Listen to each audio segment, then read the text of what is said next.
a longtime Liberal riding appears to have flipped, with the early results coming in for Monday's federal by-election in Toronto St. Paul's. With more on the results, Jaden Lee Lincoln joins us from Forest Hill Village. Good morning, Jaden.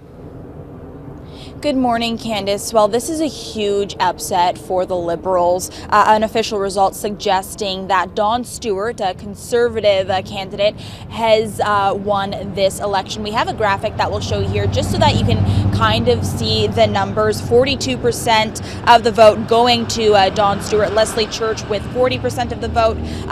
100% of the polls now in. Now, keep in mind, this has been a red riding for nearly 3 decades. So for it to turn blue is sending a massive message to the Trudeau Liberals, who've slipped in popularity, according to recent popularity polls over the last few months.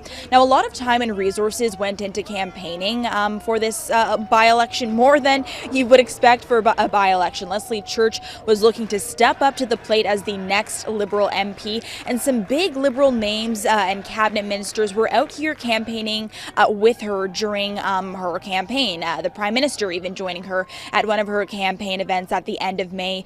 Meantime, Conservative leader Pierre Poilievre was actually out door knocking with candidate Don Stewart. Both sides really battling it out for St. Paul's. Is it an upset? Or it is an upset, but is it a shock? Well, driving around, the signs were there, literally. A lot of neighbors saying there's a lot more Conservative signs out here this time around. And we spoke to neighbors saying, hey, I'm a Liberal, but look, I'm voting Conservative this time around. It had nothing to do with the local candidates themselves, more so what's happening back in Ottawa. Many saying it's time for a change. They don't agree with the Liberals' decisions in this latest term. Cost of living, inflation, controversies with the party has all seemed to be, some of the reasons for people to vote differently this time around.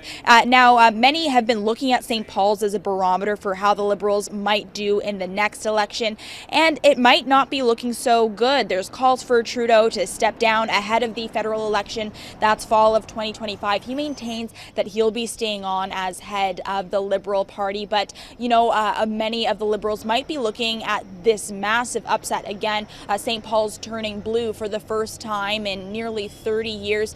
They might be looking at this now and saying it's time for a change. Candace. Okay, Jaden, thank you.